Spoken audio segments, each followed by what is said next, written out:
മിശിഹായിൽ സ്നേഹമുള്ള ബഹുമാനപ്പെട്ട സിസ്റ്റേഴ്സ്, പ്രിയ മാതാപിതാക്കളെ, ജൂലൈ 1-ാം തീയതി ഇന്ന് ഈശോയുടെ തിരുരക്ത ജപമാല മാസാചരണത്തിന്, ഈശോയുടെ തിരുരക്ത തിരുനാളിന് നമ്മൾ ആരംഭം കുറിക്കുകയാണ്.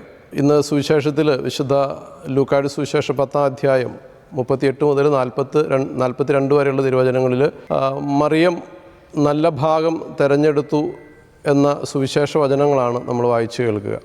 ഈശോയുടെ തിരുരക്തത്തിൻ്റെ ഈ തിരുനാൾ നമ്മൾ ആചരിക്കാൻ ഒരുങ്ങുമ്പോൾ, തിരുരക്ത ജപമാല മാസാചരണത്തിന് ആരംഭം കുറിക്കുമ്പോൾ നല്ല ഭാഗം തിരഞ്ഞെടുക്കാനായിട്ട് നമുക്ക് സാധിക്കണം. ദൈവമെല്ലാം അറിയുന്നവനാണ്. ക്രൂശിതനായ മിശിഹ നമ്മുടെ ഹൃദയവും മനസ്സും ശരീരവും നമ്മുടെ ജീവിതം മുഴുവനും അറിയുന്ന ദൈവമാണ്. ആ ദൈവത്തിൻ്റെ മുമ്പിൽ നമ്മൾ ചില ത്യാഗങ്ങളെടുത്ത് ജൂലൈ 1-ാം തീയതി മുതൽ നമ്മൾ ഈ തിരുരക്ത ജപമാല മാസാചരണത്തിന് ആരംഭം കുറിക്കുമ്പോൾ നമ്മുടെ ത്യാഗങ്ങൾ ഒരിക്കലും വിഫലമാകുകയില്ല. ദൈവത്തിന് വേണ്ടി നമ്മളെടുക്കുന്ന ത്യാഗങ്ങൾ അതൊരിക്കലും വിഫലമായി പോവുകയില്ല. പ്രത്യേകിച്ച് നമ്മൾ ഇന്ന് ഈ ഒരു മാസക്കാലം മുഴുവൻ ഈശോയുടെ തിരുരക്ത ജപമാല ചൊല്ലുവാൻ വേണ്ടി പ്രത്യേകം ത്യാഗങ്ങൾ എടുക്കണം. ആ ത്യാഗങ്ങൾ നമുക്ക് അനുഗ്രഹമായും കൃപയായും ഈശോ നൽകും എന്നുള്ളതാണ്. വിശ്വാസത്തോടുകൂടെ നമുക്ക് പ്രാർത്ഥിക്കാനായിട്ട് ഈ ദേവാലയത്തിൽ കടന്നു വരാൻ സാധിക്കണം. നമ്മുടെ കുടുംബങ്ങളിൽ ഇന്നു മുതൽ ഈശോയുടെ തിരുരക്തത്തിൻ്റെ ജപമാല പ്രാർത്ഥിക്കണം. അപ്രകാരം ജപമാല പ്രാർത്ഥിക്കുമ്പോൾ ആ ജപമാലയിലൂടെ ഈശോയുടെ തിരുരക്തത്തിൻ്റെ വലിയ കൃപയും അനുഗ്രഹവും നമുക്ക് ലഭിക്കും.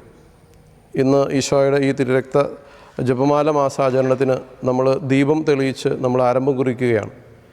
ദീപം തെളിയിക്കാനായിട്ട് നമ്മുടെ ഇടവകയിലെ ബഹുമാനപ്പെട്ട മദർ സുപ്പീരിയർ സിസ്റ്റർ ലിൻസ ജോർജിനെയും ഈശോയുടെ തിരുരക്തത്തിൻ്റെ തിരുനാൾ കൺവീനറായിട്ടുള്ള ശ്രീ തോമസ് വെളിപ്പറമ്പിലിനെയും ഞാൻ സ്നേഹപൂർവ്വം സ്വാഗതം ചെയ്യുന്നു.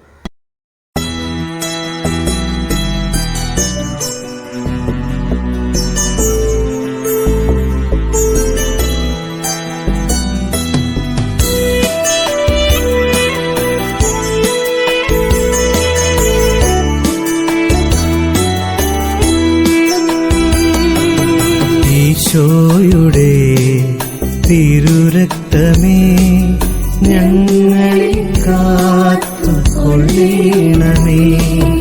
ഈശോയുടെ തിരുരക്തമേ, ഞങ്ങളെ